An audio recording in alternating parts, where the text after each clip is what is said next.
नमस्कार मित्रों। धर्म और विज्ञान पर मेरे पिछले वीडियो पर आप सभी मित्रों की बहुत सारी प्रतिक्रियाएं आई हैं। आप सबों ने उसे बहुत पसंद किया है, अपने बहुत सारे मित्रों के साथ शेयर किया है और अपने विचार उस पर प्रस्तुत किए हैं। इसके लिए आप सबका हार्दिक धन्यवाद। परंतु YouTube मुझे यह बता रहा है कि मेरे वीडियो देखने वाले ज़्यादातर लोगों ने चैनल को सब्सक्राइब नहीं किया हुआ है। कृपया चैनल को अवश्य सब्सक्राइब करें। इससे आपको तो कोई फ़र्क नहीं पड़ता, परंतु वीडियो को अवश्य फ़र्क पड़ता है, क्योंकि तब यह YouTube के एल्गोरिदम के अनुसार ज़्यादा लोगों तक पहुंच सकता है। तो यदि आपने अभी तक चैनल सब्सक्राइब नहीं किया हो तो कृपया चैनल सब्सक्राइब कर लें एवं बेल नोटिफिकेशन भी क्लिक कर लें, जिससे कि इस तरह की वीडियो की जानकारी आपको समय पर मिल सके।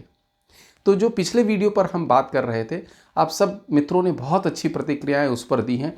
बहुत सारे लोगों ने अपने विचार और सुझाव भी उसमें प्रस्तुत किए हैं। सारे विचारों पर, सारे कमेंट्स पर, सारे सुझावों पर तो बात कर पाना या उन्हें सब पढ़ पाना तो संभव नहीं हो पाता है, परंतु मैं यथासंभव कोशिश करूँगा कि जो मूल भावना है उस विषय पर आज हम बात कर सकें। अपनी बात कहने के पहले मैं यह स्पष्ट कर देना चाहता हूँ, इसे आप डिस्क्लेमर भी समझ सकते हैं, कि मेरे व्याख्यान या मेरे जो भी वीडियो होते हैं वो कभी भी किसी भी भाषा, जाति, संप्रदाय, मज़हब या किसी भी तरह के मान्यताओं के विरोध में नहीं होते हैं। मेरा पूरा प्रयास यह है कि जो प्राचीन भारत में हमारे यहाँ ज्ञान था वो किस तरीके से ज़्यादा लोगों के सामने पहुँच सके और हम अपने प्राचीन भारतीय ज्ञान की जो भी जानकारियाँ हैं वो आज भी एक आम जन तक उपलब्ध करा सकें। इसमें किसी भी तरह का, किसी भी दूसरी विचारधारा या मान्यता अथवा भाषा से किसी भी तरह का कोई भी विरोध नहीं है। और बिल्कुल इसमें कोई दो मत नहीं हो सकते कि हर सोच में, हर विचारधारा में, हर भाषा में, हर देश में, हर काल में निश्चित रूप से बहुत सारी वैज्ञानिक बातें हमेशा रही होंगी और हमेशा उन पर विद्वानों ने विचार किए होंगे और उन्हें व्यक्त किया होगा या उन्हें पुस्तकों, ग्रंथों में लिखा होगा। तो आज हमको क्या करना चाहिए? मेरा अनुरोध यह है कि जो लोग अन्य भाषाओं के विषय में बात कर रहे हैं वे अपनी भाषाओं में जो भी इस तरह की वैज्ञानिक बातें हैं, जो भी इस तरह का ज्ञान है, उसे आज जन सामान्य तक पहुंचाने का प्रयास करें। और जो भी कहीं किसी भी विचारधारा से संबंधित अगर बात है जो आज पूर्णतः वैज्ञानिक है और जन सामान्य तक पहुंचनी चाहिए, तो उसे निश्चित रूप से उन्हें प्रयास करना चाहिए कि वो ज़्यादा से ज़्यादा लोगों तक पहुंच सके। मैं केवल जो मेरी जानकारी में बातें हैं, जो मुझे पता चलता है कि प्राचीन भारत में जो विज्ञान था, उसे सामने लाने का प्रयास करता हूँ। और इसमें कभी भी किसी तरह की, किसी अन्य भाषा की, किसी भी अन्य विचारधारा की, किसी अन्य संप्रदाय का किसी भी तरह से कोई भी विरोध या किसी भी तरह की अवमानना नहीं है। सभी, मेरा यह मानना है कि सभी जो विचारधाराएं हैं सब में कुछ ना कुछ ज्ञान अवश्य होगा। इतने विद्वान हमारे देश में हुए, इतने महापुरुष हमारे देश में हुए, सब ने कुछ ना कुछ ज्ञान अवश्य हमें दिया होगा जो आज विज्ञान से प्रमाणित हो सकता है। हम सब प्रयास करें, हम जो जो जानते हैं, हम जो भाषाएं जानते हैं, हम जो विचारधाराएं जानते हैं, हमने जो ग्रंथ पढ़े हैं, उनमें जो इस तरह की बातें हैं उन्हें देश के सामने लाना हमारा कर्तव्य है। और जिससे कि सभी विचारधाराओं में, सभी जो मान्यताएं हैं, सब में कुछ ना कुछ आज अंधविश्वास या कुछ जो कुरीतियां समय के साथ जुड़ गई हैं वो दूर हो सकेंगी। तो हमारा प्रयास हमारे देश को आगे बढ़ाने के लिए यही होना चाहिए कि हम इन सब बातों से, इन सब विवादों से ऊपर उठकर सोच सके। हम केवल जो विज्ञान है, जो हमारे देश का ज्ञान है, उसे सामने लाने का प्रयास कर सकें। जैसे कि एक सामान्य उदाहरण है, आप देखेंगे कि इसमें कोई दो मत नहीं है कि जो प्राचीनतम जो चिकित्सा की विधा है वो आयुर्वेद मानी जाती है। और निश्चित रूप से आयुर्वेद में जितना ज्ञान रहा है चिकित्सा का, वह आधुनिक विज्ञान को भी प्राप्त करने में अभी बहुत समय लगेगा। लेकिन इसमें भी कोई दो मत नहीं है कि आधुनिक चिकित्सा विज्ञान ने भी बहुत सारे नए क्षेत्रों में नई खोजें की हैं, नई रिसर्चेस की हैं, नई औषधियाँ प्रस्तुत की हैं। जैसे एंटीबायोटिक औषधियाँ हैं, ये आयुर्वेद में वर्णित नहीं थी, लेकिन आधुनिक विज्ञान ने उन्हें खोज निकाला। उपचार की जो नई नई विधियाँ हैं, जैसे कि एंडोस्कोपी या दूरबीन की पद्धति के द्वारा ऑपरेशन या लेज़र के द्वारा ऑपरेशन, या जांच की जो नए नए उपकरण आ गए हैं, जैसे अल्ट्रासोनोग्राफी होती है या सीटी स्कैन होता है, एमआरआई होता है, ये सब जो जांच के आधुनिकतम उपकरण आधुनिक विज्ञान ने निकाले हैं, निश्चित रूप से ये भी हमारे बहुत उपयोग के हैं, बहुत लाभ के हैं। तो आज हमको क्या करना चाहिए?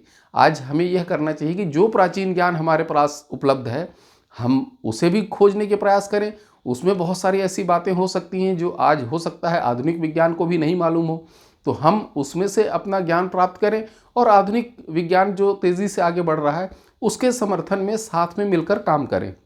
तो एक बेहतर भारत का, एक विश्व गुरु जिसकी हम बात करते हैं, उसका निर्माण हम कर सकेंगे। न कि हम या तो आधुनिक चिकित्सा पद्धति का विरोध करें या आधुनिक चिकित्सा पद्धति वाले प्राचीन भारतीय चिकित्सा पद्धति या आयुर्वेद का विरोध करें। और मैं तो उससे भी आगे बात करता हूँ, बहुत सारे वैज्ञानिक हैं जो हमारे जंगलों में, जो बहुत ऐसे लोग रहते हैं जिनके पास ऐसी विधाएं हैं जो किसी पुस्तकों में, किसी ग्रंथों में भी वर्णित नहीं है। वो वहाँ से भी उनसे उस ज्ञान को प्राप्त करने की कोशिश कर रहे हैं।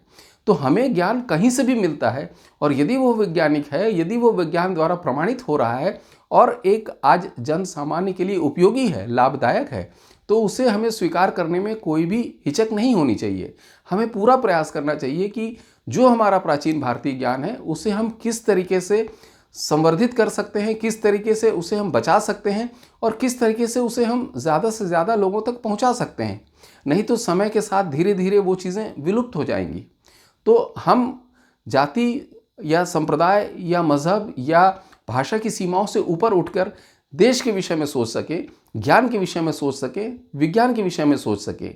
हमारा प्रयास यही होना चाहिए और मैं अपने व्याख्यानों में इसी बात पर जोर देता हूँ। इसलिए कृपया इसे बिल्कुल ऐसा न सोचें कि यह किसी भी संप्रदाय विशेष या भाषा विशेष से संबंधित व्याख्यान है।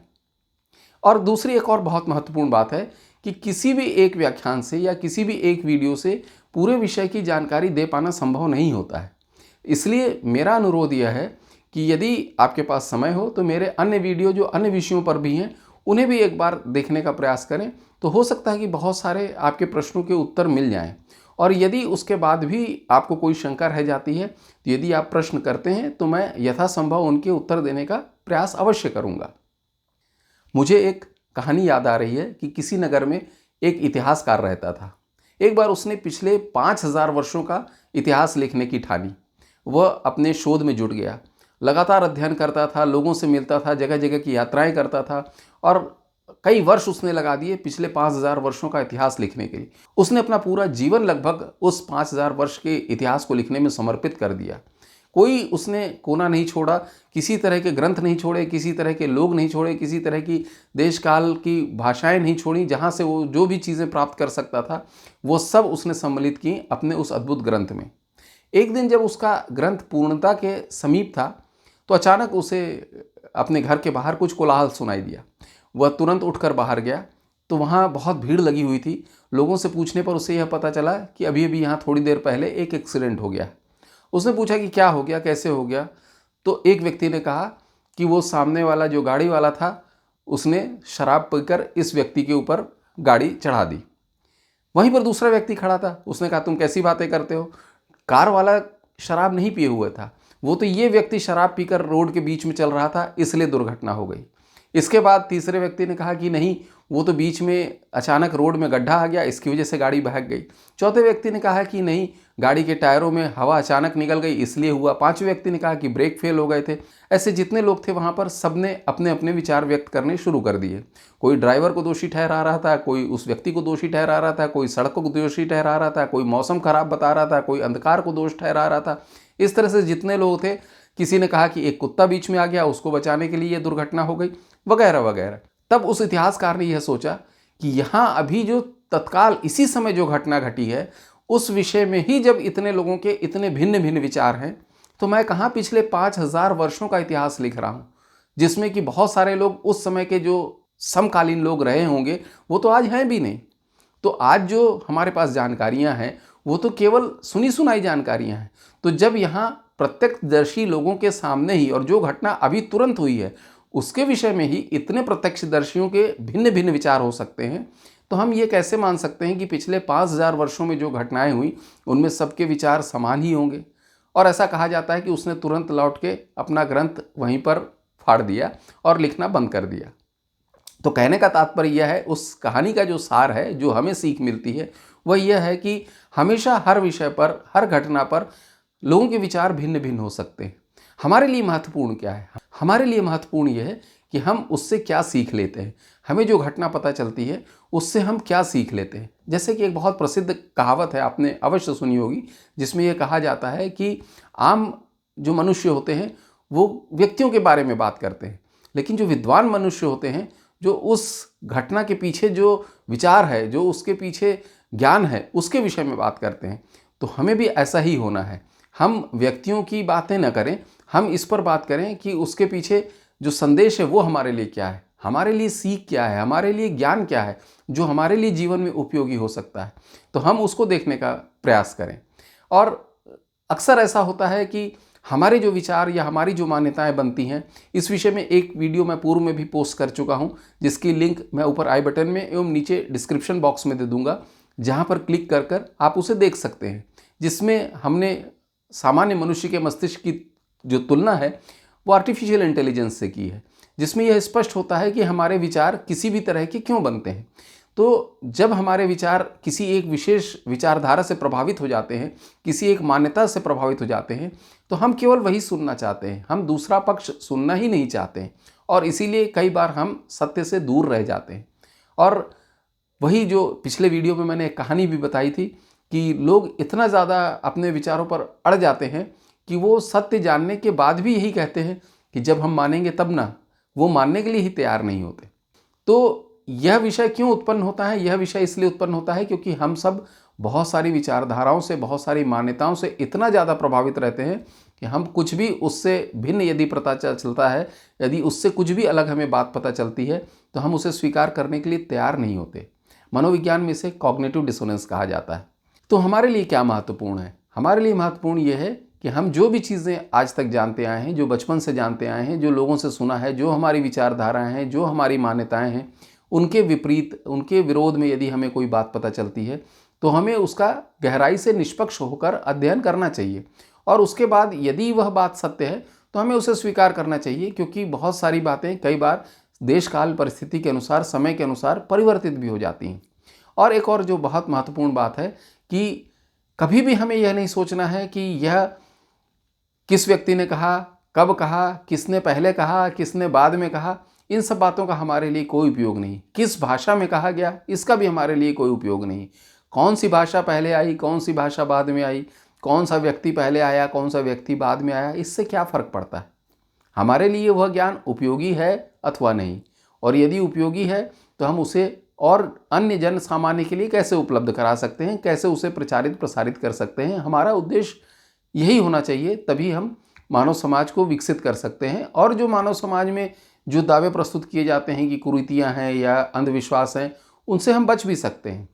जैसे एक बात कही जाती है अक्सर कि अंधकार को हटाकर प्रकाश लाना चाहिए, लेकिन अंधकार को हटाकर आप प्रकाश कैसे लाएंगे?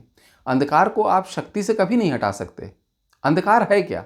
अंधकार वस्तुतः प्रकाश की अनुपस्थिति मात्र है, और केवल एक छोटे से दीपक का प्रकाश ही अंधकार को नष्ट कर देता है, लेकिन शक्ति से आप कभी भी अंधकार को नहीं भगा सकते। तो इसलिए यदि आप ज्ञान के प्रकाश को फैलाने की कोशिश करते हैं, ज़्यादा लोगों तक पहुंचाने की कोशिश करते हैं, तो अपने आप अज्ञान का अंधकार दूर हो जाएगा, और इसमें किसी भी तरह की सीमाएं लागू नहीं होती हैं। तो यहाँ पर हमारे लिए महत्वपूर्ण ये है कि हम जितने भी हमारे प्राचीन भारत में ज्ञानी हुए, जो महापुरुष हुए, उसमें ऋषि भी हो सकते हैं, उसमें महापुरुष भी हो सकते हैं, उसमें विद्वान भी हो सकते हैं, किसी भी तरह के, इवन यहाँ तक कि मैं ये कहता हूँ कि यदि कोई सामान्य व्यक्ति का भी हमारे पास कथन है जो आज हमारे लिए उपयोगी है, जो हमारे लिए लाभदायक सिद्ध हो सकता है, तो हमें उसे स्वीकार करना चाहिए और उसे जन सामान्य के लिए आगे बढ़ाना चाहिए। आशा है अब मैं अपनी बात आप तक स्पष्ट कर पाया होऊंगा। यदि कुछ बातों में कहीं अगर अभी भी शंकाएं हों तो उस विषय पर आगे भविष्य में हम बात करते रहेंगे। अन्य भी जो वीडियोस मेरे कुछ अन्य विषयों पर डले हुए हैं, उन पे यदि आपको समय मिले तो अवश्य देखें, उससे भी बहुत सारी शंकाओं का समाधान होगा। और यह बात एक बार मैंने आरंभ में भी कही थी, अभी भी मैं कहना चाहता हूँ कि किसी भी तरह से मेरे व्याख्यानों का उद्देश्य या मेरे वीडियोस का उद्देश्य किसी भी भाषा, संप्रदाय, मजहब या विचारधारा का विरोध बिल्कुल नहीं है। धन्यवाद।